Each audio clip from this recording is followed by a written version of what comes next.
very warm welcome to everyone here today. And we are here at Kaushalya UK with another lovely workshop tonight, how to silence your inner supervillain. It's not even a villain, it's how to silence your inner supervillain.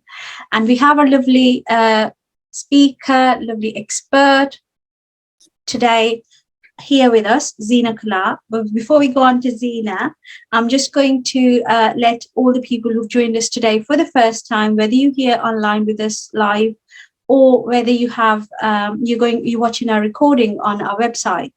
So Kaushalya UK is a community organization, not for profit, that has been established, thoroughly dedicated to empowering women. We have different streams of projects that we run all year round to do with health and well-being, personal professional development, entrepreneurship and financial education, and social events. And a part of our social events is our International Women's Day celebration that happens in Walsall, West Midlands on the 4th of March. And Zina is going to be one of our guest speakers over there as well. My name is Ritu Sharma. I'm Women Empowerment Ambassador, and I am founder and CEO of Kaushalya UK. And while we were searching for a host, because we normally have a host who would do hosting for our workshops that we normally put on, but we decided, because we were struggling to sort out times, etc., we'll do it together. So Zina and I decided, let's just do it. Let's not wait for any longer. And we are pleased to be able to bring it at this time of the year, when we are setting our foot into the next year and want to happen it right and in an empowered manner. I'm not going to take too long talking about myself and the organization. Please visit our website, www.KaushalyaUk.com. The address is just there on my screen. And also I'll put the information in the chat box. We are on Instagram and we also have a Facebook page. So please, if nothing more, give us a like and stay connected, and it would be great to have you on board. And let's talk about our expert speaker today there, Zina Kular. Zina is a mompreneur, mentor, coach, globally published and best-selling author, co-author of Women of Influence, and a public speaker. Zina is also a mum of two, and wife, and a professional Bhangra dancer. Anything else, Zina? Zina helps Zina helps ambitious moms to grow, evolve, and expand their businesses whilst working smarter instead of longer. I wish I had met you like 10 years ago, Zina. Zina's mission and focus for this year is to help to empower and enable ambitious moms to recognize their strengths and draw on them to create and leverage their business ideas. What a noble cause, Zina, because all the moms on here would agree that we're normally torn between the two. And it's that guilt that we always carry on ourselves. Are we doing it in the right way? Am I focusing too much on work? Am I not giving enough attention to my kids, etc., etc., etc.? So I'm going to be quiet now. You have the stage. Please take on. Thank you so much. Thank you, Ritu. That was a lovely introduction. And hello to all of you that have managed to join us today. Thank you so much for being here. I'm just going to share my screen with you. So make sure that you give me a thumbs up or an emoji thumbs up if you're not showing your face, if you can see this. Are we all good? Yeah? Yay, we're getting some thumbs up. That's great. Thank you so much, ladies. So I would love to know now, in terms of questions and answers, keep hold of them till the end, but as we go on, I'll ask you to pop a few things in the chat. So if you're on your laptop, you'll see on the bottom row there's a chat function, or if you're on your phone, it'll either be on the top or the bottom, depending what phone you have.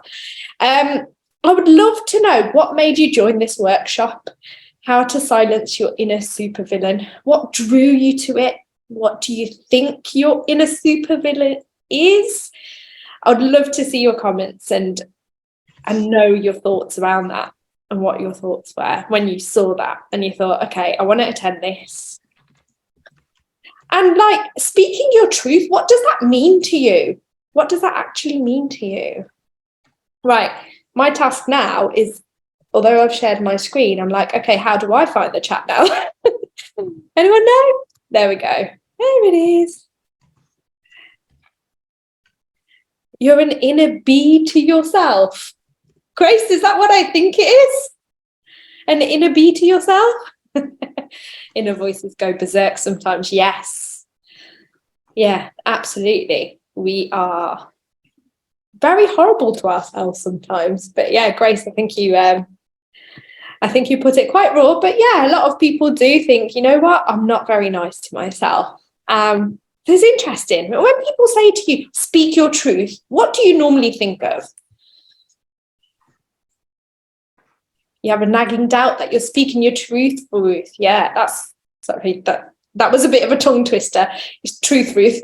Yeah, you have a nagging doubt that you're speaking your truth. I think many people have that conflict, which is why it's really important. And this is why I put together this little presentation for you guys to have a visual on what I'm going to talk about today. So, have you ever created excuses not to do something that would literally set your heart on fire? Have you spoken down to yourself where you've said to yourself, I don't look my best, I don't feel my best. Who would listen to me anyway? Why would they listen to me? Why would they buy off me?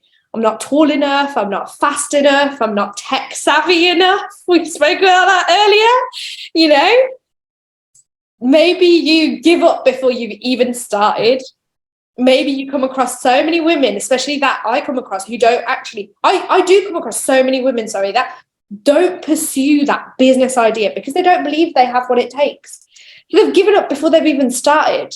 In fact, I used to be one of those women. And it took me years to actually finally take the plunge, but it's because I let my inner supervillain take over. Maybe you've listened too much to others and their limiting beliefs about your path and about your life.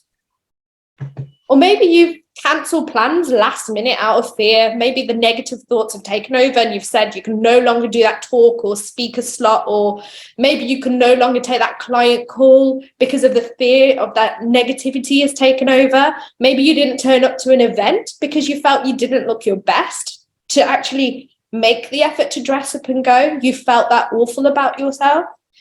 If you answered yes to any of those things, and I'm pretty sure each one of us has, then this workshop's for you. If you didn't answer yes to any of those things, you're definitely in denial, and that's a separate workshop altogether. But we all go through these feelings and emotions, and let me tell you, it's very normal to go through these, because how we work through them is how you will shape your future. Now, who am I? I'm a mompreneur, mentor and coach, like we mentioned. I'm a published co-author. I'm a public speaker and influencer. I'm a mum of 2 and a wife. I am a former maths teacher. I left teaching and I joined the corporate world, and I very quickly found that I excelled in sales, but my main area that got picked up on time and time again was business relations and business growth. Every job or promotion I got, this was always my USP as an employee. I was very quickly able to build or rebuild relationships with clients. I was able to add value for them in order for them to become lifelong clients. And I've had almost 10 years experience in business development, which is why I am really good at what I do. Network marketing is really where my self-development boomed. I truly started understanding what it meant to invest in myself, what it meant to run my own business, how I wanted to run it, what I wanted to go into. And I'll be forever grateful for that. But that's what led me to my journey to study NLP. So I'm a master practitioner of NLP, timeline therapy and hypnotherapy. And I became really interested in how our brains and minds work and how we can train ourselves to build habits that serve us for the rest of our lives, how we can rewire our brains to work towards our goals. And so fast forward a little bit, and the Mompreneur Mentor was born. That having children really changed my life. And it changed my goals, and it changed my perspective on life and my priorities more than I ever imagined it would. There's only so much someone can tell you about how much your life is going to change after children until you're actually there yourself and you're like, oh my God, I'm a new person. It's like you're reborn. And I always imagined that I'd need to take a career break. Like having children was always a big goal of mine, but I always imagined I'd need to take a career break when my children were younger. I always wanted to be a present mum and super involved, especially in those first 4 really critical years of their life. But when I got made redundant on my maternity leave when I was pregnant with my first, I realized that the ambition I had and the work ethic I had, paired with being an absolute people person, like I just needed more and wanted more in life. And I knew I had so much more to give. So I took that as an opportunity and a big kick in the right direction to say, hey, that dream that you've been thinking of, go pursue that now. You've been made redundant. You have the opportunity to reapply for a job, but actually just put that time and effort into your dream and make it happen. So I learned in very little time how I could manage both of those needs in me alongside each other and in alignment with each other. And that was the real critical point, is working your dreams and lifestyle alongside each other in alignment. And the ambitious working boss lady and nurturing mom can work together in harmony. Okay. And I can proudly say that I am that now. I'm both of those things. My son is 4 years old now, and I also have a 1-year-old. And I do all of those list of things alongside of it. So if I can do it, anybody can. Trust me. I used to be the most disorganized person in the world, and Ritu will vouch for me now. I am probably one of the most organized people I have ever come across, let me tell you. And it comes with consistency and persistency, and to be able to create strategies that work for you. So enough about me. Most importantly, well, I say enough about me, I'm just about to tell you the 2 most important things about me. Most importantly, I am a serial mistake maker, and I'm a proud imperfectionist. My mistakes help me to grow through reflection and constructive criticism. We learn the most from our mistakes. And if you don't learn from your mistakes, it means you're not reflecting enough. And as an imperfectionist, I'm able to do more of what I love without trying to achieve the impossible and never getting there. I'm putting great things out into the world imperfectly. Yet I truly believe everything happens just at the right time. So surely that's perfect in itself, right? Who knows? Does perfect even exist? So I want that for you too. Embrace these 2 things, and the amount of doors it will open for you will be endless.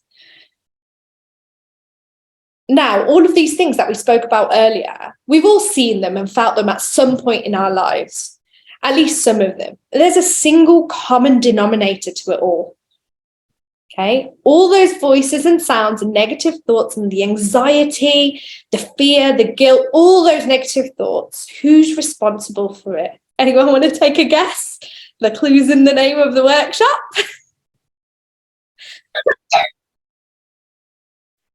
It is, drum roll, we are. That is true. Good answer. It's your inner supervillain. It is your inner supervillain. Now, my supervillain looks like Maleficent. Let me explain. For those of you who are unfamiliar with her, she's the villain from the Disney film Sleeping Beauty. But this is just how I picture my supervillain in my head, okay? She represents fear, anxiety, limitations, self-doubt, anger, comparisonitis. And she constantly questions me. She constantly criticizes me. She stops me in my tracks. And I know why she does it. I do know. She wants me to stay safe. What does that actually mean, though? Like, surely someone who wants to keep you safe is good for you, right? It actually means that she wants me to stay in the zone that I'm in right now. This grey area of life that I'm already familiar with. There's just too many unknowns in the outside world. So she keeps telling me to stay in my box, stay in my lane. Everything is certain in this box, right? I've created this box. It's safe. I know exactly what I'm doing. And she tries to convince me that we're happy and we're grateful for all that we have right here, right now, which means she's hindering my growth. She's stopping me from growing any further. Now, I went through a stage in my life of feeling really grateful for everything that I had, where I was, where I'd come from, how far I'd come. And I'd set up camp there. And anything that would come my way, which felt like a bigger opportunity that was outside of what I knew, I just kept turning it down. And it was because I was forcing myself to feel grateful for what I had. And I shouldn't need more all the time. And sometimes I should just be happy with what I've got, right? So that's what I was feeling in that moment. But why did I feel like in the pit of my stomach, something just wasn't right? I'd feel like bad or guilty or even annoyed at myself for not taking up these opportunities. So something wasn't right. My gut was telling me something wasn't right. And I'd look at others achieving more and achieving better than me. And sometimes I'd feel jealous. And sometimes I'd think, oh, maybe I'm just not destined to be where they're at. Maybe that's not my journey. And obviously, I learned that we can be grateful for where we're at right now and also strive to be more and want more, both at the same time. So self-development and growth isn't selfish, especially when you know your worth. And I realized that when I was working on myself, and I realized that working on myself meant I could show up better for my clients to help them to achieve better and for them to achieve more. The best version of me will always give the best out. If I'm not being the best version of me and I'm limiting myself, I'm also limiting those around me that I then influence. So that was important for me. Now, I resonate with Maleficent so much that I even dressed up as her to a Halloween party. So you don't have to dress up as your inner supervillain. You can if you want to, but I want you to really think about who your supervillain is. Okay? Your supervillain could be anyone you want it to be. And I asked this question once to a client of mine, and she said that her supervillain was her mom. I asked her to elaborate on that because I had never come across that before. But she said that every time she heard a voice in her head telling her not to do something or not to go for the promotion or not to pursue the business idea, it would always sound like a mum's voice in her head. And that's because that's what her childhood consisted of. So she had other stuff to deal with, but for her, that worked. That was how she identified her inner supervillain. So your supervillain can literally be whoever or even whatever you like it to be. That's why I put a lion on there. It could be an animal. It doesn't have to be a person, right? But it's just something, because the most important thing is that you give her a different identity to your own. Give her a different identity to your own. Okay? Why? Because you need to identify her as being separate to you. You need to realize that she's not part of you and your thoughts, and that way you don't own that BS that comes out of her mouth. You don't own the words that are coming out of her mouth. Okay, you hear them, but you don't own them. And how do you know that you've been owning that stuff that she tells you all this time? If you're actually listening to your supervillain's words so intently that you take them to bed with you, you're tossing and turning in your sleep, and it's disturbing your clarity of thought and bringing you down emotionally and therefore physically, then you're owning that inner supervillain's words. You're letting her get the better of you. You're letting her dictate your life. And to some extent, you're actually agreeing with her. If she's telling you, you can't do this, you can't do that, she's telling you that, and you're like, okay, yeah, I can't do it. You're accepting it. You've got to remember that you have full control over your own life, and it's up to you to take that back, to take that control back from your inner supervillain. Now, if you feel worried or anxious or any form of negative thought, really, then you're trying to live outside of your circle of control.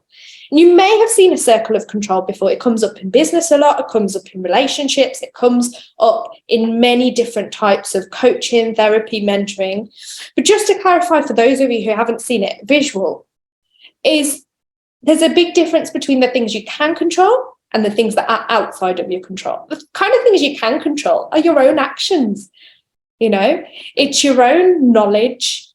Using your own knowledge and skills to help others, for example, your attitude, how you react to things, how you treat others, things that you can own, things that you have total influence over.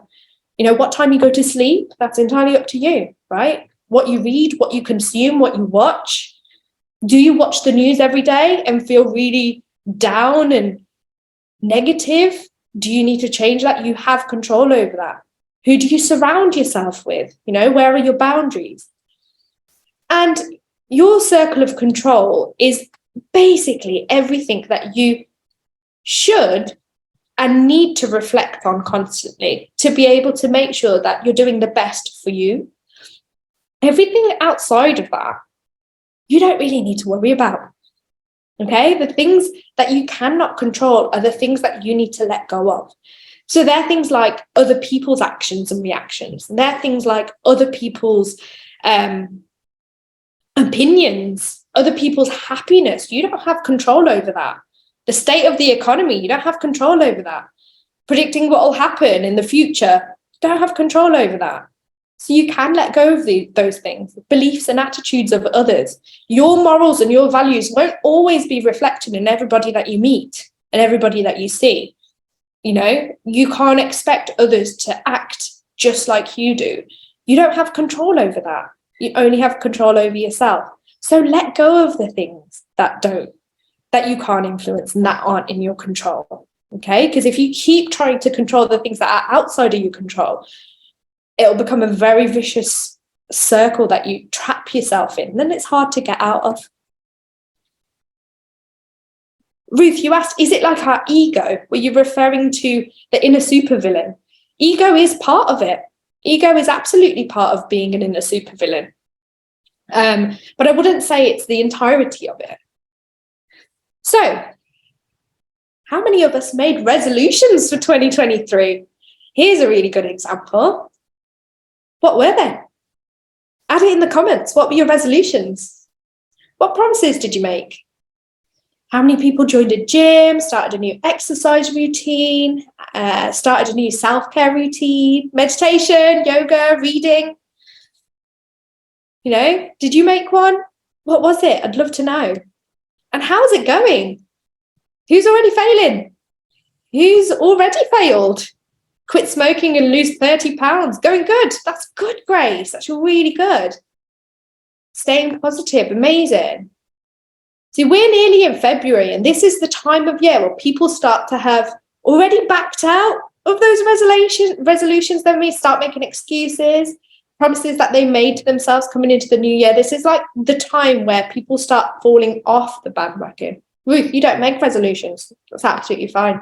To be honest, resolutions is just one example. I think resolutions is like goal setting, and it should be made more than once a year. It should be made throughout the year over and over again and reflected on.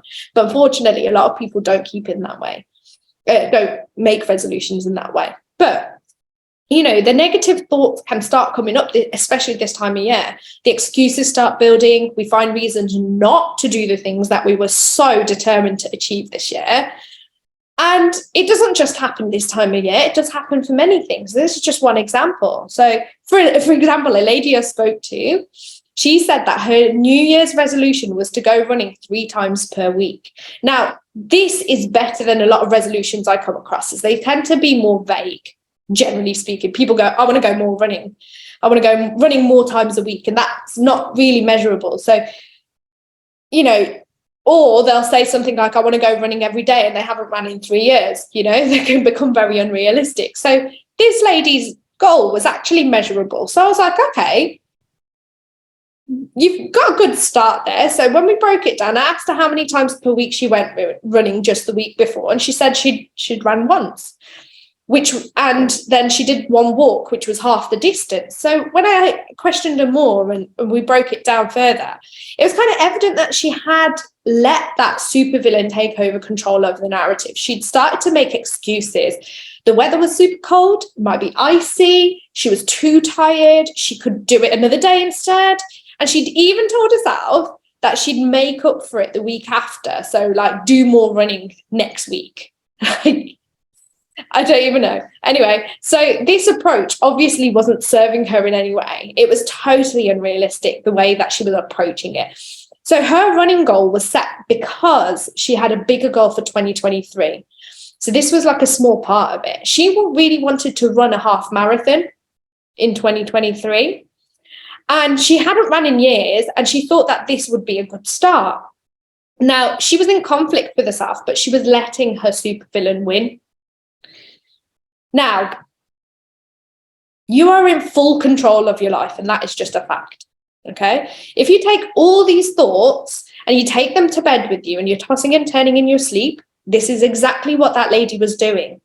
She was letting that bring her down emotionally, and she was letting those excuses take over. Now, the goal was important to her.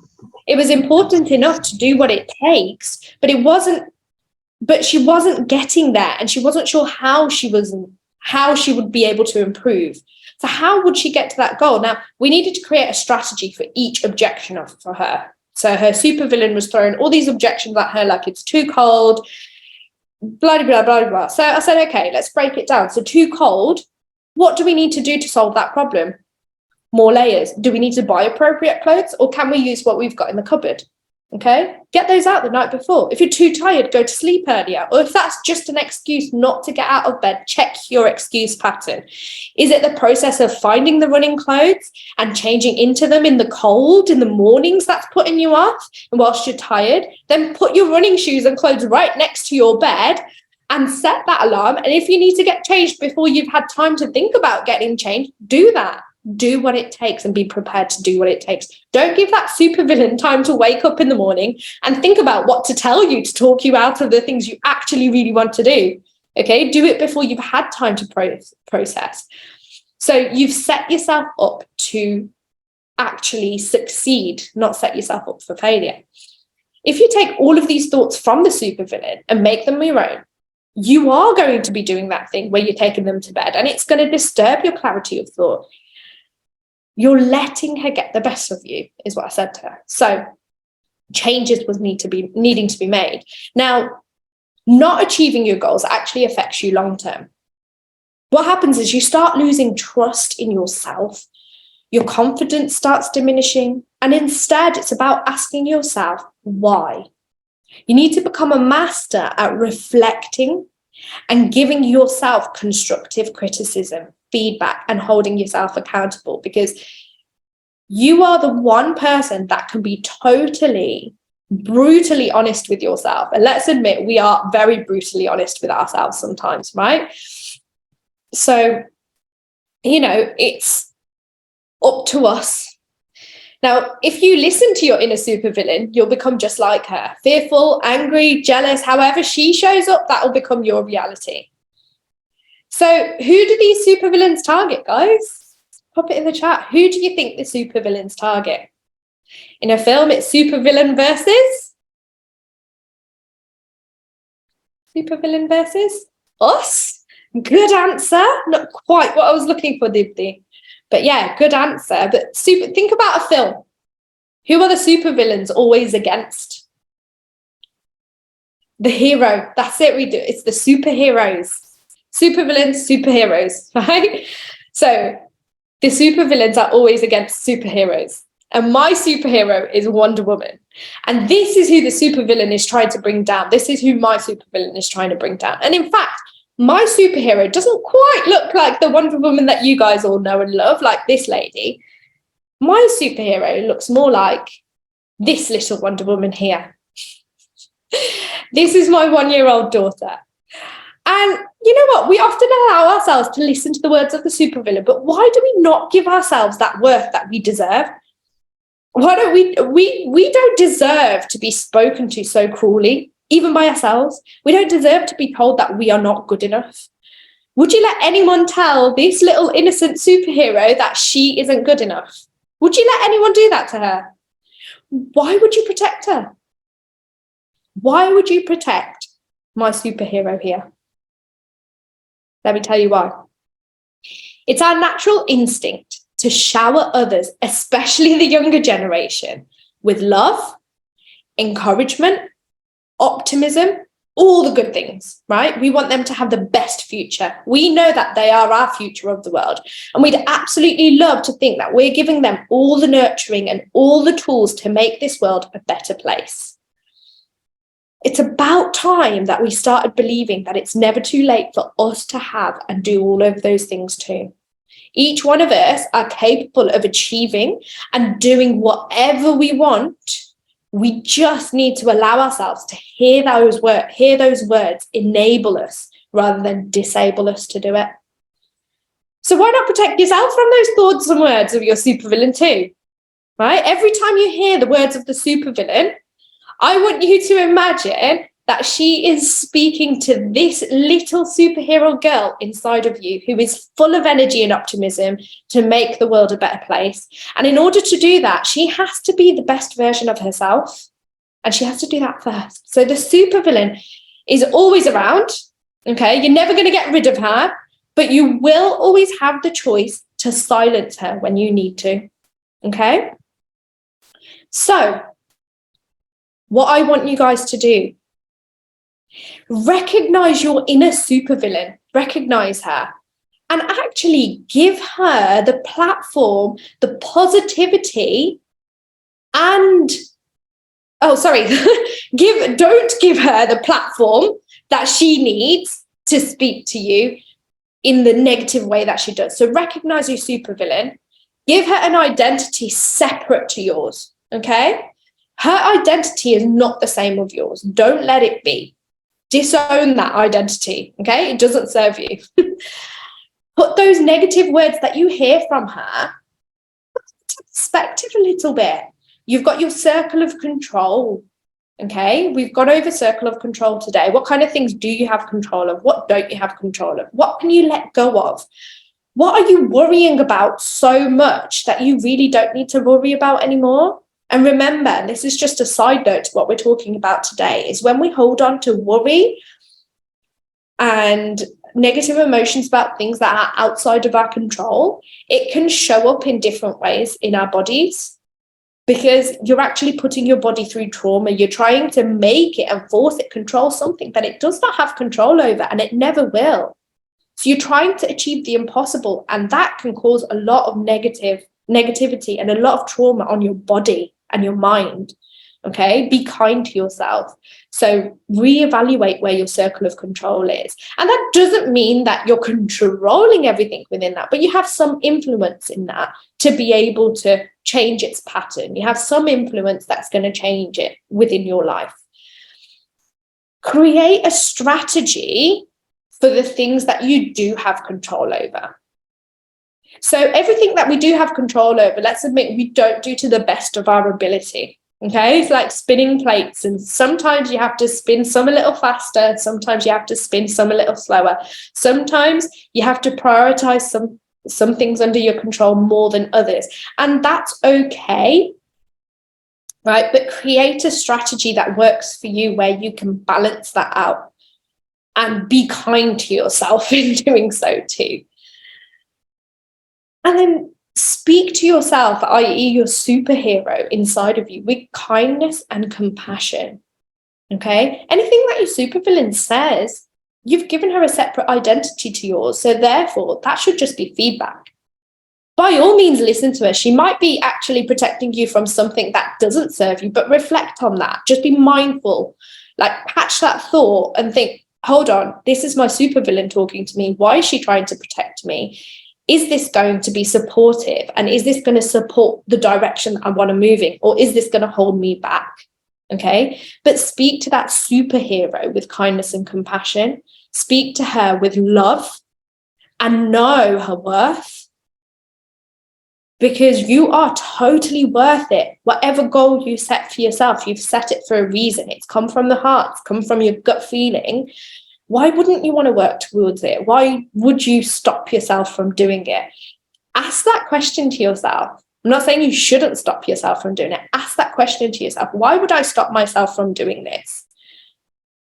Okay, make sure it's conducive to the goals that you set for yourself. And keep yourself accountable. Reflect.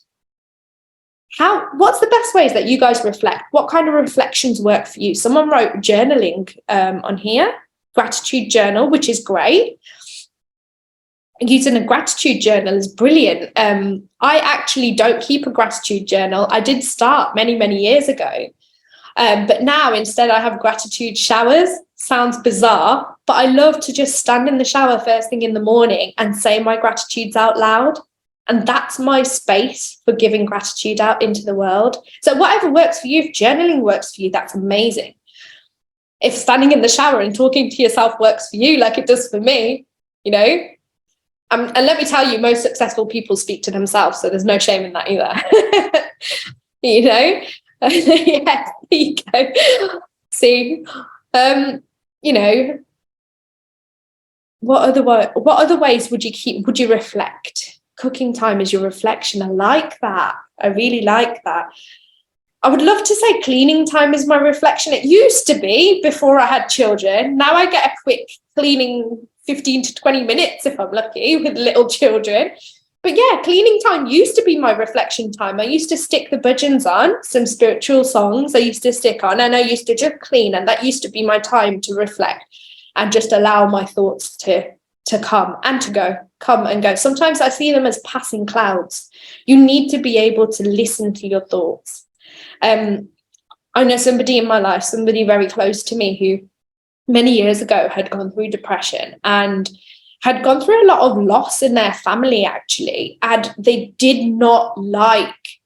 absolutely did not like being with their thoughts in any way, shape, or form. So they'd always put music on or a TV program or something, some noise to distract them from the thoughts that kept coming up in their head. And what happened is the grief it didn't go away. The grief didn't go away. It just kind of postponed its journey a little bit because they'd constantly drown out the grief. That's what they'd be trying to do. And it's almost like running away from it. So they weren't holding themselves accountable to their own thoughts and their own feelings. They weren't holding themselves responsible for the feelings that were coming up. And so when we spoke and I said, look, actually, it's really important to go through those thoughts. And she'd said to me, well, look, if I let my thoughts come, I'm just going to cry. I'm going to sit here and cry all day. And I said, well, what's wrong with that? That's okay. Let yourself cry. Allow yourself to release that emotion. Right now, you're bottling it up. At some point, it will explode. We don't know how, but at some point, it will explode. So allow yourself to feel that emotion and allow yourself to release that emotion. Okay? Negative emotions need to be released. So when you hold yourself accountable, you need to hold yourself accountable in your thoughts, in what you do, in how you do things, you know. And then all of these things, just repeat it. It takes practice. It takes time to repeat and I want to say perfect this strategy, but I say that with a pinch of salt. There's no such thing as perfect. You will create a strategy for yourself, and in 5 years' time, it probably won't work for you. You need to continue reflecting time and time again to make sure that the strategy works for you at that point in your life.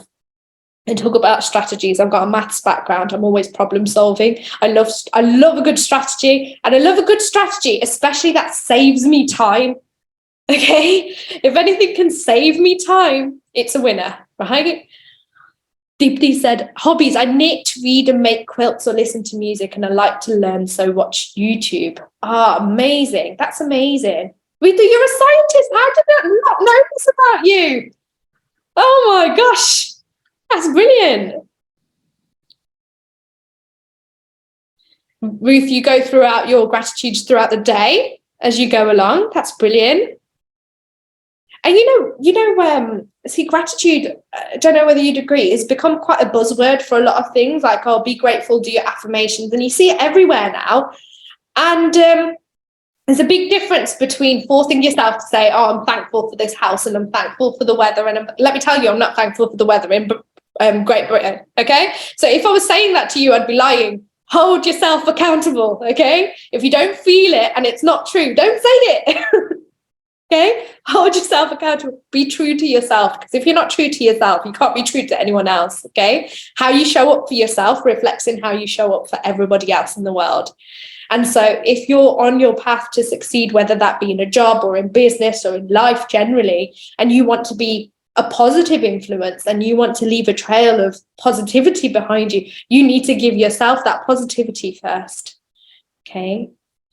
I'd love to know who you guys would think your inner supervillain would be. How would they show up? What would they show up as? You've had a little time to think about it since I said it now. Pop it in the chat.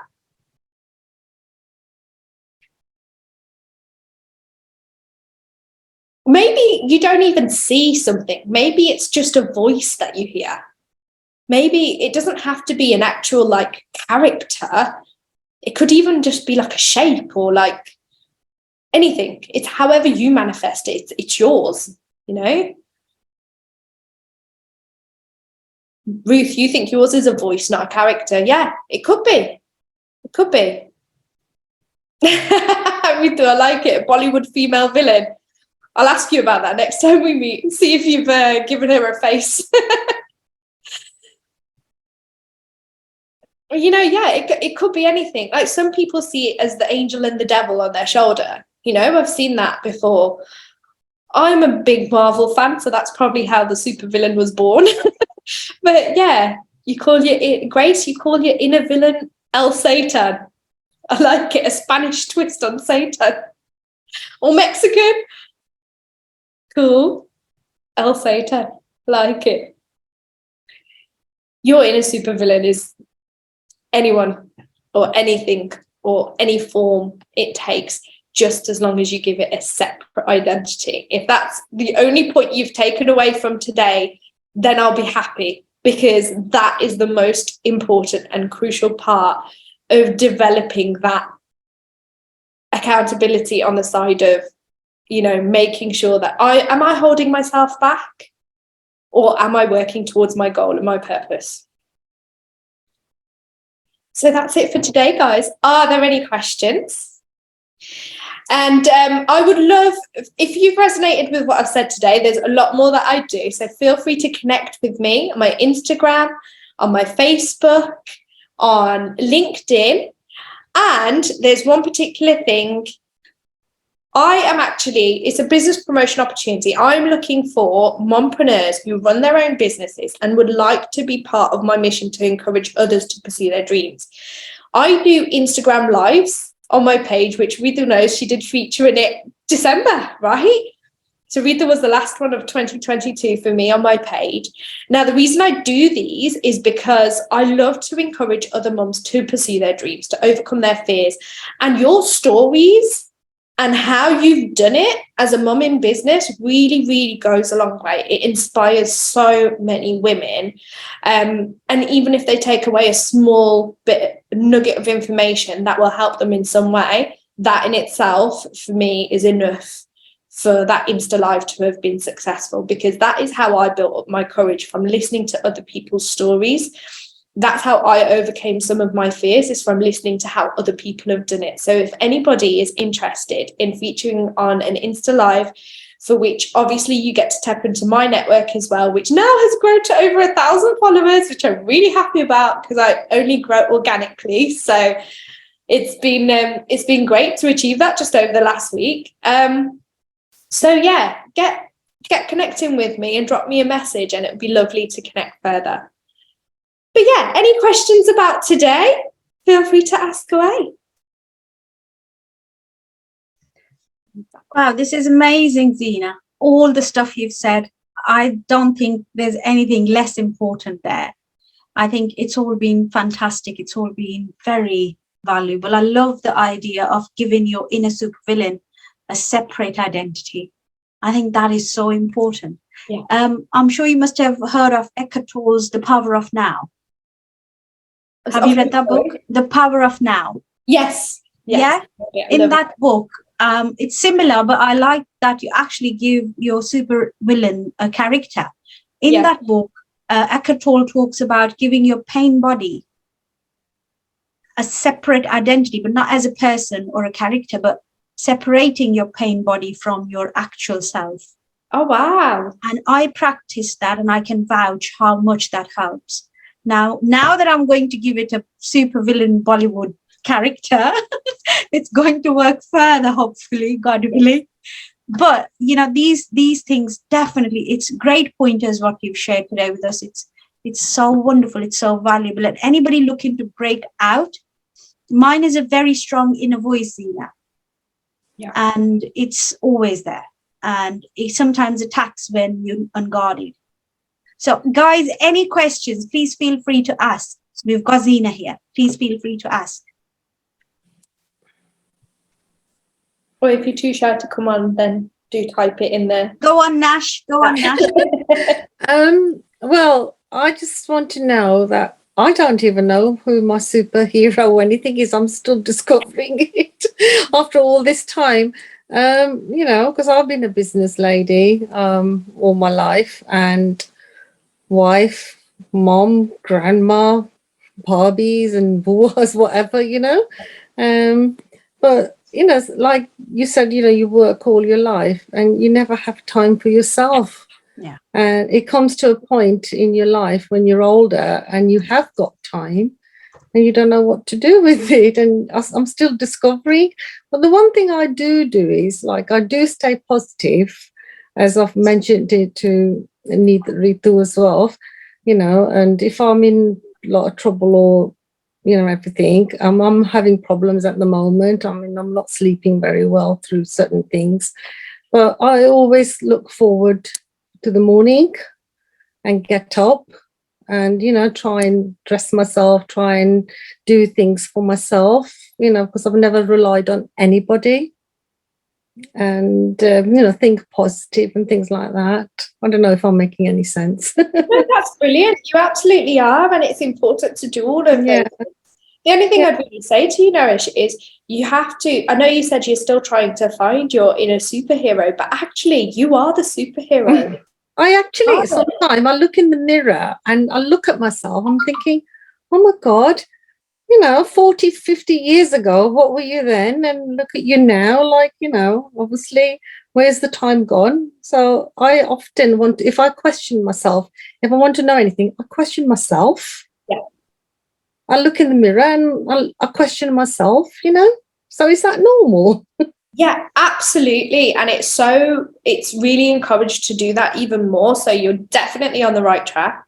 I had a really amazing Insta Live on my page. So on my Instagram, I had a really amazing Insta Live just earlier this month, with a lady called Mina, who's a body confidence coach. And she encourages people, she's in her 50s, and she encourages people to stand in front of the mirror naked and look at themselves and really appreciate all the different parts of your body. Yeah.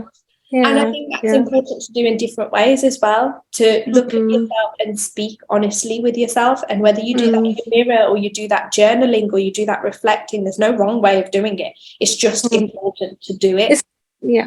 It's like you said, you have to accept everything, accept who you are, look at the good sides of things like that, And sometimes we don't do that. We always like the ego that but I've never had ego in me. We all have ego, but I don't know how to recognize ego.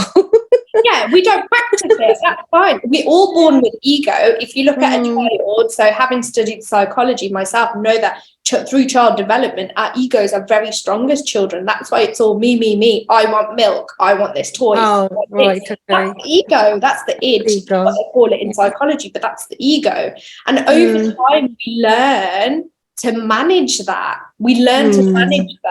And some people manage it really well and some people don't manage it very well. But the most important thing is that we're constantly reflecting on these parts of us that are well within us. They do exist, but we're reflecting to make sure that the way that we're acting or reacting to situations, whether how we're doing it, is serving us.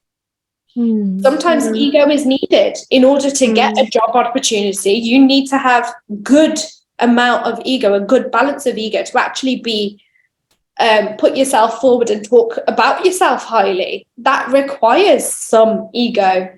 You need to. So ego is important. It's not completely unimportant, but it's how you use it and how you show up is the most important. And it's creating a balance that is positive and conducive for your life and for your goals and to achieve them. So yes, when people look at ego, they think, oh yeah, being egotistical, that's just one part of the ego. But yeah, ego is quite a huge, diverse kind of part of us that is very important. Just like, when people go through comparisonitis, they start comparing themselves to other people. That can come across as jealousy. I'm jealous of that person and what they're achieving. But then on another hand, it could be important to have a slight bit of that for comparing on a constructive way. So you can say, that woman's achieved so much and she's in my line of business. How has she done that? I'm going to use her as inspiration. Inspiration, yeah. Yeah. So you're not feeling jealous towards her. You're actually inspired by her. But that started with comparing. That started with, okay, she's 20, 30 steps ahead of me. How can I make those extra 20 or 30 steps that I need in my direction, in my business? So all of these feelings and emotions, they are important. It's how we use them in balance in our life. And you're doing an amazing thing with reflecting, because the first point of doing that is catching ourselves out and be like, hold on a second, is this serving me? How can I do better? Oh, that's lovely. Thank you, Zina. Yes, Deepti, please carry on. Hi, everybody. I agree with you, Zina, that ego and pride is not a bad thing to have, because you need balance in your life. You know, you can't be good all the time. But for me, it's just been, when you say the inner villain, I think it's put me through a very bad, not a bad thing. I've always grown up to do the right thing, and you know, everything I've done, I've always had my mum and my mother-in-law, and I was quite fortunate that I had a really good mother-in-law, and I'd always hear them in the back of my head, in my ear, saying, "Oh, you know, this you should do this and you should do that." And as a mark of respect, there's certain things I don't do because of the way I've been brought up and the way I've been taught, and there's nothing wrong with that. And as I said, a lot of stuff I did because they did, but that's how they were brought up, in a chauvinistic way. And I know better. I've got 3 boys, and I've brought them up to, you know, respect women and everything like that. And I've said to them to the stage that, well, look, you know, I'm somebody's sister, I'm somebody's daughter, I'm your mother. You know, I'm going to be the grandmother to your children. So you've got to respect all women, doesn't matter what. And I think part of it is upbringing, I think, because they didn't know any better. So women nowadays know better, and hopefully they do. And, you know, they are righting wrongs which have been done to our pet mums and grandmothers and aunts and everything like that. But I think it's just certain things I do, and I can, it all sort of makes sense to me. It wasn't a villain. It was my inner child, basically. At my son's wedding last year, I did everything because I needed to do it for my mum and mother-in-law, and it wasn't something, you know, I've always wanted to look forward to my son's wedding, and we waited a long time. He got married in his mid-30s, and it's sort of, because he's the first grandchild on my husband's side, he's a favourite grandchild and everything like that. And I did a lot of things, not for me or him, but because part of it's out of respect for my, you know, the parents and the grandparents, but also it's something I felt I had to do, but not necessarily that I wanted to do it. And it sort of left a bad feeling with me and my son, because he said, "Mum, you've done this, you know, you didn't listen to me." I said, "Well, I did ask you. I told you this is what you should have said before," you know. And my son's fantastic, and that's not just me being biased. He's so good with people, and he helps people out, and you know, he's helped out so many of his friends and everything like that. But and I do realize when I was listening to you that it was just not necessarily a villain, but my inner child being childlike, and I did everything for everybody else, but not for me, you know. And that's one thing I've learned over the past few years. And yes, I am in, you know, we've had businesses in the past, but they have been for other people. Business we're in now, we're doing it for us, and it's what we want to do, and it's how we want to build our life. I'm going to be 60 this year, and people say to me, "Why have you started now? You should be thinking of retiring." I said, "Why should I be thinking of retiring? I've still got a lot to give. You know, I've still got a mortgage to pay, so I still need to work. So why not work for myself?" And fortunately, the pandemic gave us a chance to do it, because, you know, me and my husband both weren't working. So I'd say to anybody, and I say to all the young girls that I know, just start your own business. If you can, if you've got something you want to do, just go ahead and do it. Don't let that, your parents say things because they love you and they're trying to protect you. And that's why they say, even friends and family, if they don't agree with what you're doing, then it's because they want to protect you. But sometimes you need to say to them, look, thank you, but I'm going to do it anyway. I accept your view, and it's not a question of, breaking up with family and friends or anything like that, but it's just owning up and saying that, as you said. Absolutely. And it's not the ego, is it? Deepti, we are conditioned, aren't we? I mean, Zina and I have had a long conversation when I was telling her that I was in business. I was a coach a few years ago, and I felt restricted from calling myself a businesswoman. Yeah. Because I had always been a teacher, educator in one form or the other.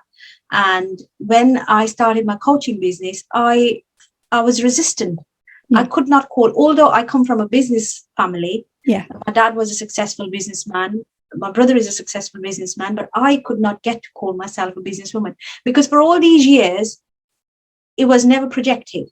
Yeah. And I was conditioned to believe that either I would not be working at all because I'm privileged and I'll have a husband to provide for me. Yeah. Or if I ever decided to work, it would be in education. I'd probably be working for somebody else. Yes. So it is all that conditioning that's placed with, and it programs us like so thoroughly that when we have that voice that tells us something different, you feel confused and baffled. Yeah. Well, as I said, our family is thinking right now, why are you doing it right now? You should be thinking of slowing down. But don't slow down. Don't slow down. As long as I've got breath in my body, I'm going to do something. And there's still so much I want to achieve. And I tell my kids that as well now, do whatever. And I've always taught them that. And unfortunately, my dad, he was my hero, and he says to me, because I wasn't allowed to go to university, my mum says, and I think she thinks she did it for my benefit, saying, oh, you're going to get married, you're going to have a family, what's the point? Because and my mum was very smart, but she wasn't educated either, and I think it sort of all came back to her, how she was brought up. So I don't blame her in that sense. But my dad did say to me, if you really want to go to university, we'll sit down and talk to your mum. But I didn't have the heart to hurt my mum. But fortunately, I'm quite bolshy, and I did quite a lot in my career. I just went out and did stuff because I wanted to do it, not because I could do it, because I wanted to do it. And then I proved to myself that I could do it. And I was quite forceful, and I was quite tenacious in that sense, sort of thing, And I brought my kids up, and I've got boys, and I says to them, you don't let anyone stop you, doesn't matter what. Even my youngest son, who's autistic, they pigeonholed him into saying he'd be nothing more than a shelf stacker, although there's nothing wrong with being a shelf stacker because it's held the country together over the pandemic.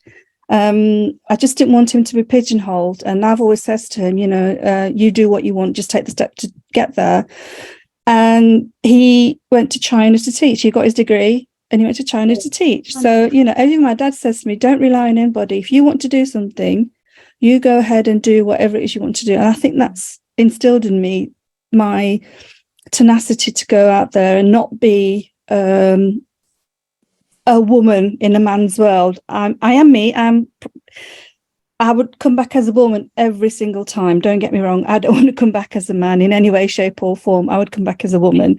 But I don't think, there are differences in men and women. I'm not a women's liberal or anything like that. Physiologically, there are differences, and there's certain things men are good at and certain things that women are good at. Men can't have babies. Women have the babies. Impossible. Well, there's a reason why they'd never put up with the pain for a start. It's just, don't get me started. And I told my boys this as well, and I've said to all of my boys, I will take the side of your partners than you boys, because I've come in, got married and whatever, and I've come, and as I said, I was fortunate. I had a good mother-in-law, so I was very, very, very lucky. And I have a really good husband who never says no to me, and he lets me get on with whatever it is I want to do. So I'm quite fortunate in that sense. See, this is so powerful in what you're saying, because often we see this inner villain that I've spoken about, whatever you see it as, the Satan, the devil on your shoulder, whatever you see it as, we often see that as being really powerful and empowering over us. However, it's not. What's more powerful is the superhero inside of us. Yeah. Because it might be 10 people that come to you that tell you that you can't do something, Yeah. but it will only take one person to come to you and go, you know what, I believe in you, for you to feel motivated again, for you to feel like, yeah, you know what, I knew I can do this. Like, thanks for telling me, thanks for believing in me. It might just take one person to do that. And if you haven't got that one person, then find new people, because there will be somebody out there that believes in you and that wants and needs what you have to offer. And Find those people. Change your network. Exactly. And you know, you've got to surround yourself with enablers, because you have a vision and your goal, and that who you surround yourself with was in my circle of control. That is in your circle of control, and it's up to you to change that circle of people that you surround yourself with if they're not conducive towards your goals and your dreams. And the best piece of I've had over the past couple of years is surround yourself with people who are like who you want to be. Exactly. You know, and there's a very well-known saying that you are the average of the 5 people you surround yourself with. So yes, obviously. Right. So we've got, sorry, Zina, we've got, we're already over time, so I'm conscious of time as well. We've got, sorry, thank you. Waiting. You're welcome, Dipti. Thank you so much. And we've also got Ruth will come next to you. Pratibha, please go. Hi, sorry. Yeah, first of all, sorry. Okay, I'll take my hand off in a minute.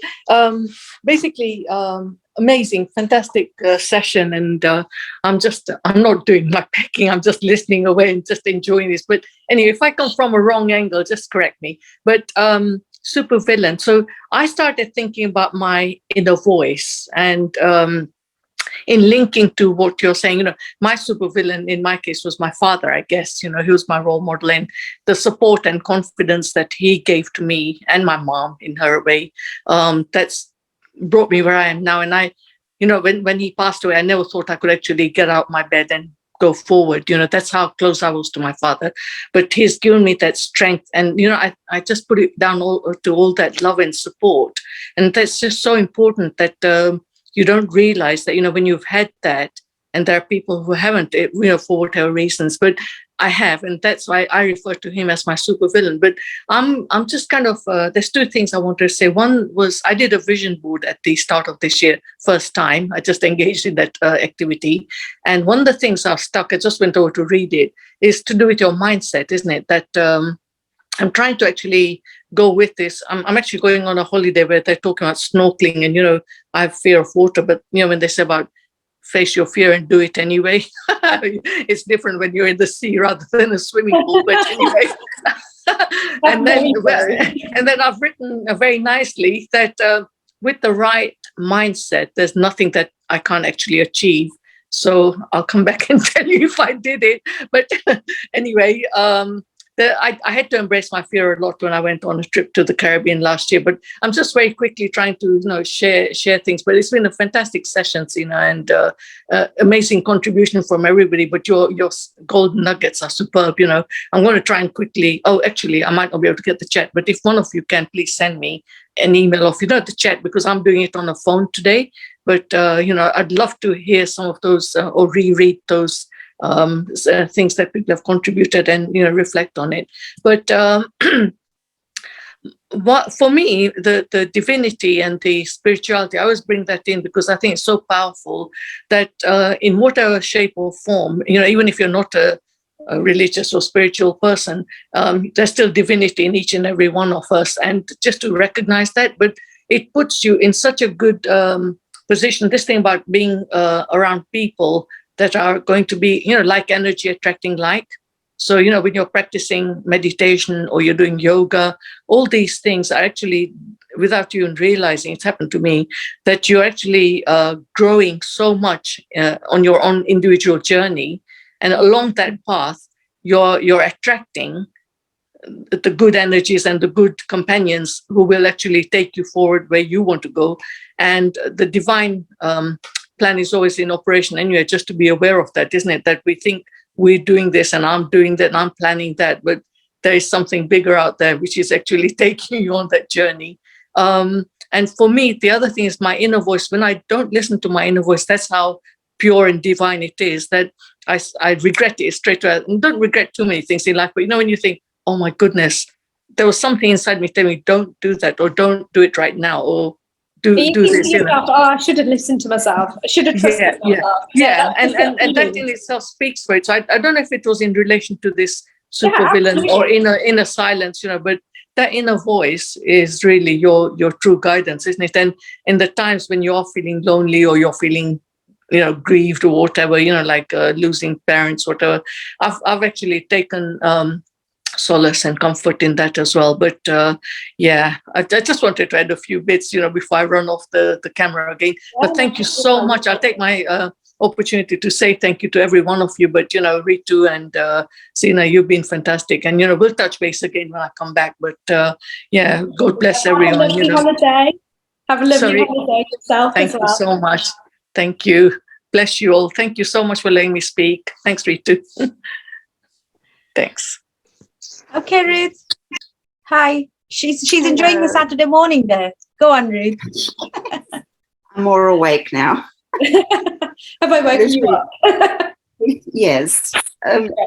Mornings are not a good thing for me. My body clock doesn't allow me that anymore. So if I try, even if it's, you know, on planes or anything like that, I try and make later flights or book later flights. Lovely. I love it, Zina. It was really amazing.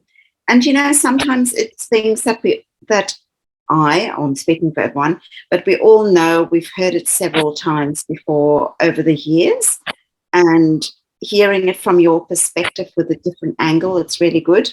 I've never thought of the ego or the voice as a villain, which is really amazing. So what I wanted to say is, just listening to the other ladies, is it's about, you know, in my family, for example, I'm really the only woman who's decided to step out. I'm in a family of 6 people, and apart from my brother who's got a business of his own, I'm the only one who's actually decided to do that. And there's a lot of naysayers, and my family's, we come from a background where we don't have a lot of people in business. So for them to have that kind of attitude, the same attitude as me, I'm the black sheep of the family. So like you were saying a deep. So a lot of them don't understand it. And then I've had to surround myself with women like you who just get it. You know what I mean? And who knows the value of stepping out and speaking your truth and doing. And I'm still at 57, I'm still working on that. And then when you go into that family dynamics, you kind of don't tell them everything, because you know they will talk about it behind your back and all that kind of thing. And it's like a balance. You're constantly playing this game of being held back by your family. And then on the other hand side, you step out and you put on this businesswoman, you know, aura and things like that. And then when you get back into your family, then you know what I mean? And my mum lives with me. So, and she's almost going to be 90. So she doesn't have that same mentality. So I'm treading very carefully in that sense. So that's who I am. And I know I'm working on it all the time. So when you hesitate to speak in front of your family about what you do, is that because of your family or is that because of your inner supervillain? A bit of both, because I respect them as well. And I have to, because it's generational, I have to step outside that, knowing that I'm here for a divine purpose. I've always thought I'm different to my family, and this is my difference. However, I also am very aware of what they like. So I'm kind of balancing both. And it's probably a bit of both.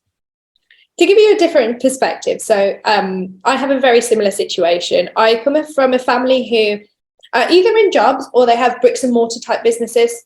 One of two. There's no entrepreneurs. There's no sort of leveraging your business in any other way other than having a shop front, right?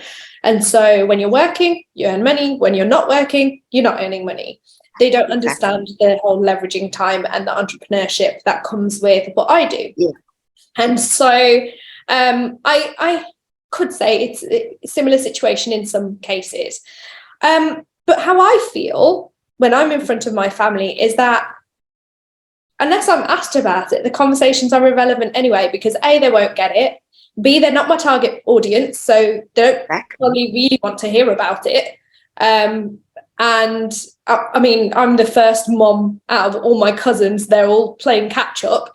So in terms of mums, the only people that really get it is one auntie of mine who is now in her 50s, and she is now pursuing business of her own and learning from the start. And there's nothing wrong with that, but she started to understand where I've come from for years. And it's refreshing, but it's only her I'll speak to it about, because to everybody else it's irrelevant. And I never feel like I'm holding back. I never feel like I'm, treading carefully about what I do. And I'll be very honest, nobody really takes an interest because they don't get it. It was easier for my dad to say, when I used to work in business development, but it happened to be on a university campus. It was really easy for him to say, she works at a university, she's a maths graduate. That was it, Nothing about my role. He had no idea what I did. I explained it to him numerous times, but he had no idea. He was just happy to say, she works at the university. That was simple for him to explain, But now, nobody in my family who aren't business minded really know what I do. Don't really know. It's the same in my family. I speak at some events, I do some workshops, they don't quite get it, right? And that's okay. I don't need them to get it. No, and I don't feel like I'm holding myself back. So you holding yourself back, if there's something you really want to say about it, fine, go ahead and say it. Why would you stop yourself? But if it's irrelevant, let go. You don't need to. They don't need to. I've had to learn to accept that my family don't need to know what I'm doing. Yeah, and that's what I've done over time as well. It just sometimes that comes up, but that's just my ego, my inner voice trying to pull me back. So, and you can tell with those people that are really getting it and the ones that don't, because the ones that don't get it, they kind of zone out when you start talking about it. So, you see the glass eyes coming through. Yeah, absolutely. No, I totally get it. But your audience, you know your audience, and you will fit into the role that's most appropriate to the situation. So with your mum, you will be the daughter. And sometimes it's just a matter of accepting and being proud of it and saying they're probably very envious, because they probably have had those dreams, but they're not. They haven't been not strong enough, but brave enough or courageous enough to do it themselves. So I'm setting an example to them. Absolutely, and that example will only be there for them if they want to take it. Some people don't, and that's absolutely fine. Some people are happy to be in their comfort zone and not go any further, and that's also okay. Their journey is their own. So it might not be envy that may just not get it. They just don't get it. They're not ready, or they don't want to grow any further. And that's it's not their journey. It's not their thing that they're here to do on this earth. So absolutely, there you go. I really enjoyed this. Thank you very much. I'm glad. Deeply's just, but I just don't want to keep explaining my life. If they don't want to share my dream, that's okay. That's exactly how I feel. So you're not the only one that feels like that, Ruth. They didn't take the leap. That's right, Deeply. They didn't take the leap, and maybe that was the right thing for them. So thank you, ladies. It's been very lovely. I believe, sorry, Zina, Nash has got something to say. Is that okay? Yeah. Nash, please go ahead. Sorry, I want to make it quick. I just wanted to thank you so much, Zina and You're Ritu, welcome. and all the other ladies. It's been lovely listening to everyone. I haven't been on a Zoom meeting for a long time, but I really enjoyed it. So hopefully we can listen to you again and many more like these, because, you know, it's lovely sharing each other's experience and things like that. You know, because no wonder what age we are, old or young, we're always learning. Absolutely. It's the learning zone all the time, you know, so never give up, keep going. Okay, thank you. I'm going to say good night. Okie dokie. Thank you for coming, Nash. I'm Anybody leaving. else who wants to say something? Otherwise, we just wrap it up now. Yeah. Okay. Yeah, Zina, we good? Yeah, happy to. Yeah, all good. So thank you so much, ladies, for being here with us tonight. We've thoroughly enjoyed our time with Zina Kular tonight. It's been absolutely fantastic and very valuable nuggets that we're taking away with us. And this, what Zina has discussed and shared with us today, that speaks to each one of us, because each one of us have a supervillain that lives within us. It may not be as powerful as somebody else's, or it may not be as loud as somebody else's, but it definitely is there. So our job is to identify it as a character now, Zina, which I'm going to do, and also give it a separate identity. I absolutely love that idea of giving it a separate identity. It does not have to be a part of you. It does not have to overpower you. It's beautiful what you've shared, Zina. I want to say a big thank you to you for sharing this value with Kaushalya UK's community. Ladies, stay connected. We are online. We have an online presence, as I said. I have shared the Linktree link here on the chat. Guys who have joined us today for the first time, please like and follow our Facebook page and Instagram account, if nothing more, so that you can be updated on what's next. And we will keep bringing such wonderful, valuable workshops for you guys. So thank you, Zina, again, one more time. Thank you so much. And thank you to all of you for sharing your time with us tonight. Have a lovely evening and a wonderful day wherever you are in the world. Thank you so much. Thank Bye you. for now. Bye-bye. Bye. Thank you. Bye.